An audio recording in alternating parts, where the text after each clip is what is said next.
बिस्मिल्लाहिर्रहमानिर्रहीम। So we are है with the second part of matrix. ठीक है, हम इंट्रोडक्शन का सेकंड पार्ट जो है वो डिस्कस करने वाले हैं। तो आज हम डिस्कस करेंगे ट्रांसपोज ऑफ अ मैट्रिक्स। ठीक है, हम किसी भी मैट्रिक्स का ट्रांसपोज किस तरीके से निकाल सकते हैं। तो हमारे पास यहाँ पर एक 2/1 का जो है वो मैट्रिक्स है, जिसे हमने ए का नाम दिया है। वो मैट्रिक्स हमारे पास 2 और 3। ठीक है, इसके दो एलिमेंट्स है 2 और 3। अगर तो मुझे इस मैट्रिक्स का ट्रांसपोज निकालना है या इस मैट्रिक्स को ट्रांसपोज करना है, तो मैं किस तरीके से करूँगी।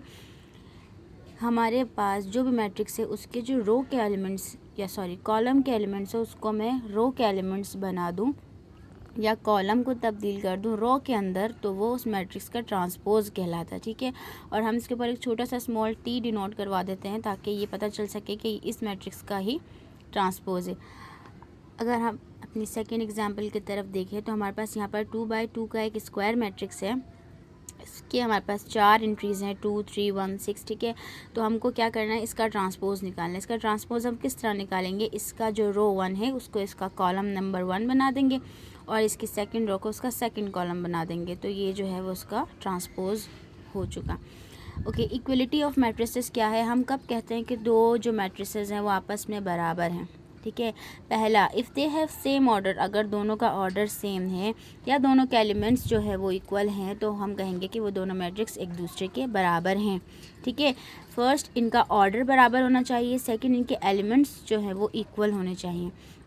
तो हम यहाँ देख रहे हैं हमारे पास एक मैट्रिक्स है ए, एक मैट्रिक्स है बी, दोनों 2/2 के हैं। ठीक है, ये भी एक स्क्वायर मैट्रिक्स है और ये भी एक स्क्वायर मैट्रिक्स है। अगर हम देखें यहाँ पर इसका फर्स्ट एलिमेंट 2, इसका भी 2, इसका सेकेंड एलिमेंट 4, इसका भी 4, 3, 3, 5, 5। ठीक है, तो दोनों जो हमारे पास मैट्रिक्स है इनका ऑर्डर भी सेम है और इनके एलिमेंट्स भी इक्वल हैं। तो इस तरह के मैट्रिक्स को हम कहते हैं इक्वल मैट्रिक्स। ठीक है, एडिशन ऑफ अ मैट्रिक्स क्या है, एडिशन ऑफ अ मैट्रिक्स मतलब कि किसी भी दो मैट्रिक्स को अगर आप ऐड करा दो तो जाहिर सी बात है वो तो सिंपली हमें मालूम है कि एडिशन क्या चीज़ होती है। ठीक है, ओके, तो इसमें सबसे पहले दो जो भी मैट्रिक्स हैं हमारे उनका सेम ऑर्डर में होना लाजमी है, शर्त है। ठीक है, और हम इसमें ऐड किस तरह कराते हैं, जो भी हमारे दो मैट्रिक्स हैं उनके फर्स्ट एलिमेंट को फर्स्ट एलिमेंट के साथ, सेकंड एलिमेंट को सेकंड के साथ, थर्ड को थर्ड के साथ एंड फोर्थ को फोर्थ के साथ हम ऐड करा देंगे। ठीक है जी, तो हमारे पास क्या हो जाएगा, जैसे कि हमारे पास ये दो मैट्रिक्स है, ये मैट्रिक्स ए, ठीक है, प्लस मैट्रिक्स बी, हमें इन दोनों को ऐड करवाना है। तो हम फर्स्ट एलिमेंट को फर्स्ट के साथ, मतलब 1 + 0, 2 + 1, 3 + 1, 4 + 2, इस तरीके से हमने इसे ऐड करा देंगे। Addition is not that much complicated in this. तो हमारे पास 1 + 0 इज़ 1, 2 1 इज़ 3, 3 1 4, 4 2 इज़ 6। ठीक है जी, ये हमारे पास कहलाती है एडिशन ऑफ अ मैट्रिसेस, जो कि बहुत इजी है। उसके बाद हमारे पास आता है एडिटिव आइडेंटिटी। तो सबसे पहले आपको मालूम होना चाहिए कि एडिटिव आइडेंटिटी क्या होती है। ठीक है, पूरे रियल लाइन के अंदर कोई भी ऐसा नंबर अगर हम उसे किसी दूसरे नंबर के साथ ऐड करा दें और आंसर वही आ जाए वापस, तो हम उसे कहते हैं कि वो जो नंबर है वो उसकी आइडेंटिटी है या एडिटिव आइडेंटिटी है। ठीक है, तो हमारे पास एडिटिव आइडेंटिटी के अंदर जो ज़ीरो होता है वो वाहिद नंबर है कि जिसको हम किसी भी नंबर के साथ ऐड करा दें तो वापस से वही नंबर हमारे पास आ जाता है। जैसे कि 2 + 0 2, 4 + 0 4। ठीक है, इस प्रॉपर्टी को हम एडिटिव आइडेंटिटी कहते हैं। ठीक है जी, ओके, अगर आप हम यहाँ पर एक एग्जांपल ले लें अपने लिए। ठीक है, ए, हमारे पास यहाँ पर एक मैट्रिक्स है 2 3 5 6। तो इसकी एडिटिव आइडेंटिटी का जो मैट्रिक्स होगा वो कुछ इस तरह का होगा। ठीक है, 0 0 0 0, क्योंकि हम पता है एडिटिव आइडेंटिटी जो है वो 0 होती है। ठीक है, तो हमने यहाँ पर एक नल मैट्रिक्स, इसको हम नल मैट्रिक्स भी कहते हैं। अगर मैं इस मैट्रिक्स को इस मैट्रिक्स के साथ ऐड करा दूँ तो वापस से यही मैट्रिक्स आ जाएगा। तो यहाँ पर एडिटिव आइडेंटिटी की जो प्रॉपर्टी है वो फुलफिल हो रही है। ठीक है, ओके, दूसरी जो हमारे पास प्रॉपर्टी है वो है एडिटिव इन्वर्स। एडिटिव इन्वर्स क्या है, हमें पता है कि in case of real line subtraction का जो इन्वर्स होता है वो एडिशन होता है। ठीक है, लेकिन अगर हम इसकी प्रॉपर डेफिनेशन बताएं तो हम इसे इस तरह कह सकते हैं कि अगर हम किन्हीं भी दो नंबर रियल नंबर को ऐड कराएं और आंसर 0 आ जाए, then the other number will be called its additive inverse. ठीक है, अगर मैं किसी भी नंबर के अंदर कोई दूसरा नंबर ऐड करा दूं, ठीक है, और आंसर 0 आ जाए, तो हम कहेंगे कि ये नंबर जो है वो इसका इन्वर्स है। अभी हमारे पास यहाँ पर दो मैट्रिक्स हैं। ठीक है, एक ए और एक बी।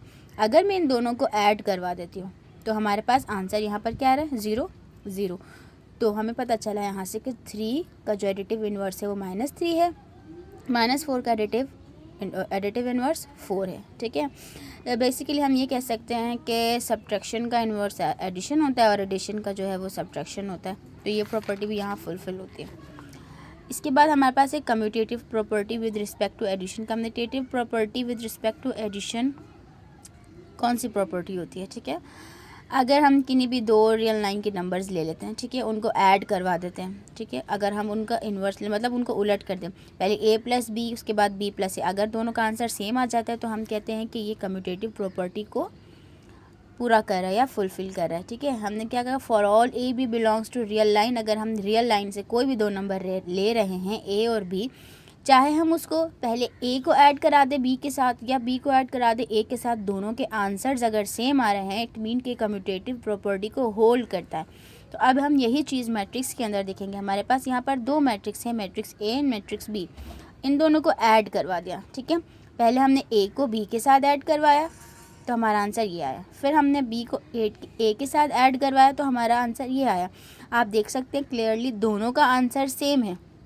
इट्स मीन कि मैट्रिक्स के अंदर कम्यूटेटिव प्रॉपर्टी भी जो है वो होल्ड करती है, ठीक है।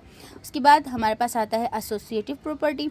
एसोसिएटिव प्रॉपर्टी के अंदर हम क्या कर रहे हैं, कोई भी तीन जो है वो मैट्रिक्स ले रहे हैं a b c, ठीक है, तीनों का सेम ऑर्डर होना चाहिए।